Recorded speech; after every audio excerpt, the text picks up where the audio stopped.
Weight gain सुद्धा हा एक साईड इफेक्ट आहे. एन्झायटी वाढते, केस गळतात, तुमच्या पोटामध्ये सिस्ट तयार होतात. मल्टिपल सिस्ट झाल्यामुळे तुमचे पिरियड्स नीट येत नाहीत. एमेनोरिया ज्याला आपण म्हणतो की पिरियड्स इरेग्युलर होणं. प्रत्येक पिरियड इरेग्युलर झाला म्हणजे पीसीओएस असतो का? असं सुद्धा नाही. सो टेक्निकली ह्या टेस्ट करून घेऊन सोनोग्राफी नंतर पीसीओएस हा डिटेक्ट होतो. पिरियड्स वेळेवरती येणं ह्यासाठी ॲलोपॅथीच्या ज्या पिल्स असतात त्या दिल्या जातात, पण ह्याचे लॉंग टर्म साईड इफेक्ट असतात, ज्याच्यामध्ये वेट गेन सुद्धा हा एक साईड इफेक्ट आहे.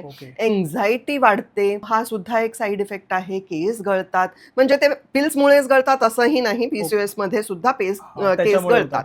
तर ह्याचा बॅलन्स डाएटनी आपण व्यवस्थित हे रेग्युलराइज करू शकतो. शतावरी चूर्ण चा वापर करावा. कल्प हे साखरेत घोळवलेलं असतं, साखरेत घोळवलेलं शक्यतो नकोच, तर चूर्णाचा वापर करावा, जेणेकरून तुमचे hormones, specifically female hormones, will fall in place.